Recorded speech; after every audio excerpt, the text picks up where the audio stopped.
বেইমানি করে আওয়ামী লীগ এবং তার দোসররা নির্বাচনে অংশ নিতে পারবে না এবং আওয়ামী লীগ জাতীয় পার্টি সহ যারা এই গণহত্যার মাস্টারমাইন্ড যারা দোসর ছিল তাদেরকে অবশ্যই আইন করে নিষিদ্ধ করতে হবে। আওয়ামী লীগ মনে করেছিল তারা প্রশাসনকে সামনে হয়তো আর নিয়ন্ত্রণ করতে পারবে না যদি তাদের ধারক এবং বাহক যারা রয়েছে তারা চাকরি না পায়। দেখেন যে ষড়যন্ত্র শেখ হাসিনা তৈরি করলো সেই ষড়যন্ত্রের ফাঁদে শেখ হাসিনা আটকে গিয়েছিল। ঠিক একইভাবে সেনা সমর্থিত ফখরুদ্দিন এবং মঈনুদ্দিন সরকার তারাও একটি ফাঁদ তৈরি করেছিল এদেশের গণতন্ত্রকে ধ্বংস করার জন্য। সেই ফাঁদে পড়ে তারাই বাংলাদেশ থেকে পালিয়েছে। আমরা স্পষ্টভাবে বলতে চাই বাংলাদেশে গণতন্ত্র প্রতিষ্ঠা করার জন্য এদেশের হাজারো তরুণ যুবক বিভিন্ন সময় জীবন দিয়েছে, সংগ্রাম করেছে। এই সংগ্রাম এখনো পর্যন্ত শেষ হয়ে যায়নি।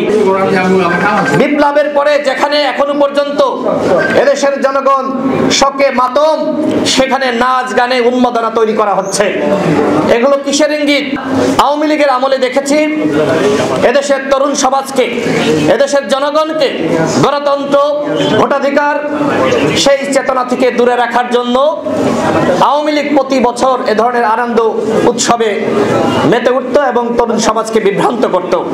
আহত যোদ্ধারা এখনো পর্যন্ত আপনারা দেখবেন হাসপাতালে কাতরাচ্ছে, চিকিৎসা পাচ্ছে না, এজন্য তারা রাস্তা অবরোধ পর্যন্ত করেছে।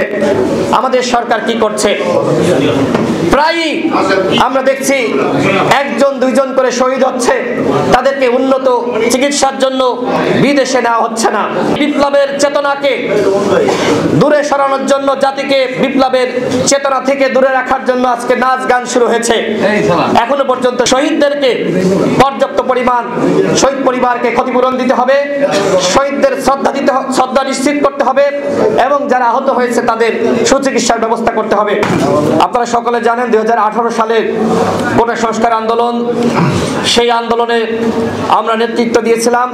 সেটি একটি সফল আন্দোলন ছিল। পরবর্তীতে 2024 সালে শেখ হাসিনা ষড়যন্ত্র করে আবারও 30% কোটা ফিরিয়ে আনে। কারণ কি?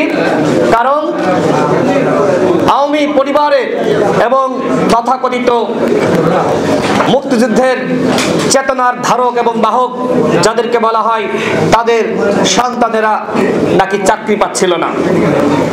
আওয়ামী লীগ মনে করেছিল তারা প্রশাসনকে সামনে হয়তো আর নিয়ন্ত্রণ করতে পারবে না যদি তাদের ধারক এবং বাহক যারা রয়েছে তারা চাকরি না পায়।